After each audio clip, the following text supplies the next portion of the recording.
Introduction. In this episode, we embark on a journey into the philosophy of Kant. As one of the most important figures of modern philosophy and Enlightenment thought, even one of the most influential thinkers of modern philosophy, we will understand Kant's critical philosophy by referring to his works.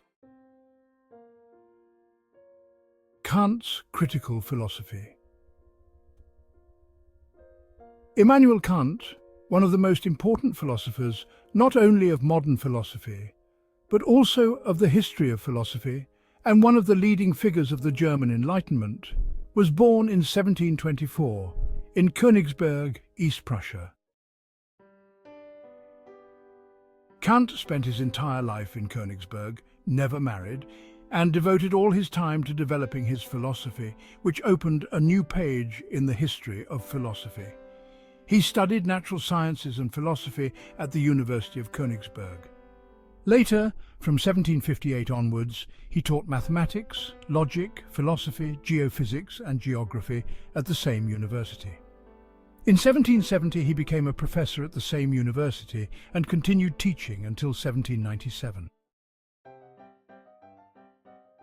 In 1781 he published his masterpiece Critique of Pure Reason, which is considered the cornerstone of critical philosophy today and broke new ground in philosophy. In 1788 and 1790, he published his works Critique of Practical Reason and Critique of Judgment, respectively.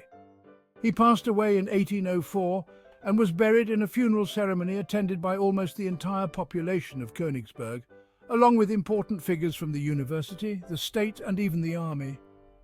In the light of this information, we learn the details of Kant's life, whom we learn lived a calm and orderly life devoted to science and philosophy.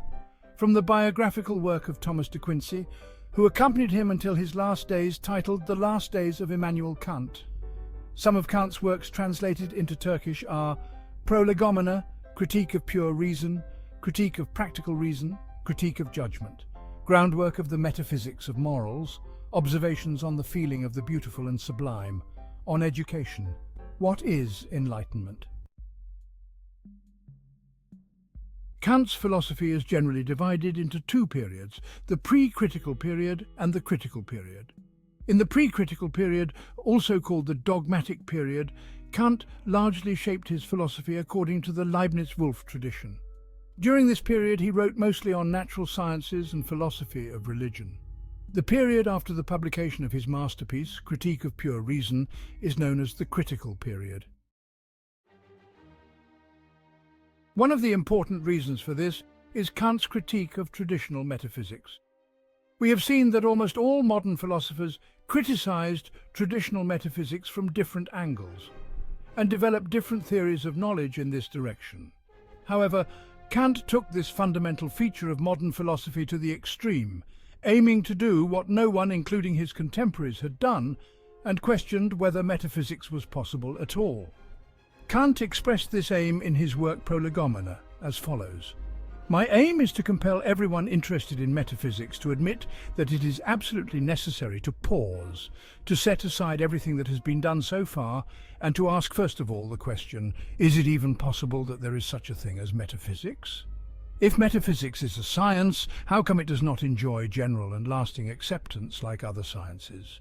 If not, how come it appears to be a science and constantly deceives the human capacity for understanding with empty hopes? While all other sciences are constantly progressing, it seems almost ridiculous to remain at the same point without taking a single step forward in this field which wants to be wisdom itself and is constantly consulted." As can be understood from Kant's words, everyone in the history of philosophy has put forward some ideas in the field of metaphysics and about what wisdom is, but no one has questioned whether such a thing as metaphysics is really possible. In other words, whether metaphysical knowledge is possible, whether the mind can reach metaphysical knowledge has not been sufficiently questioned. For this reason, Kant has made it one of his main goals to investigate whether metaphysics is possible. In line with this goal, Kant raised these three famous questions. 1. What can I know? 2. What ought I to do? And 3. What may I hope?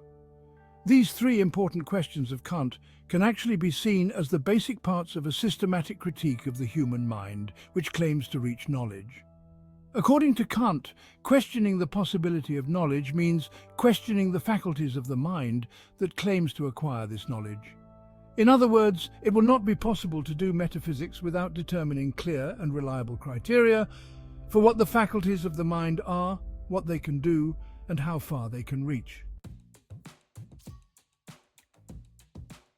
Critique of pure reason. Kant's critical philosophy is not constructed simply to refute or destroy the views of previous philosophers. On the contrary, it has a constructive character as an effort to develop a new theory of knowledge. In this sense, while Kant brings a brand new perspective to philosophy, he also largely carries the characteristic features of modern philosophy.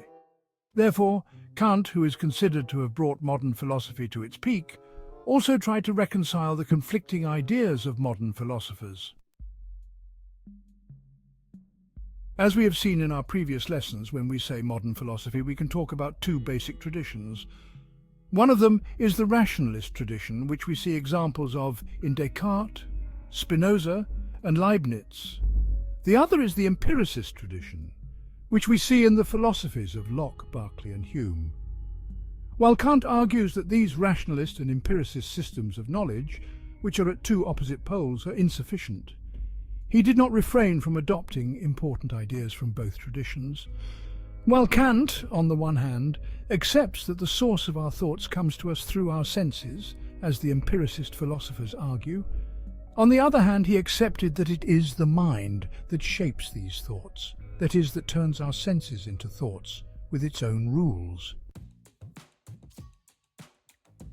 Kant, in his philosophy where he examines the human mind, considered reason under three different names according to the field it is interested in.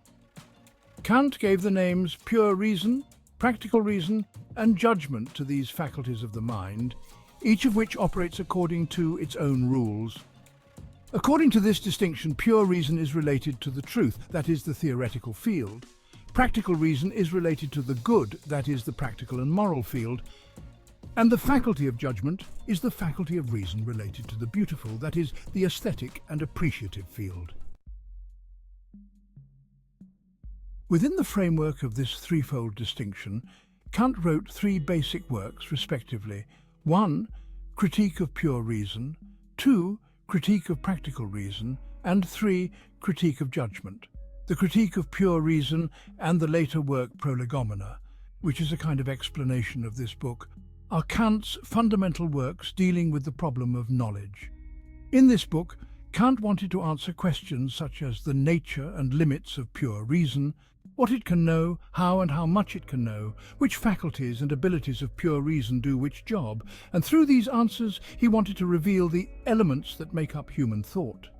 In other words, the Critique of Pure Reason can be seen as Kant's answer to the question, what is knowledge?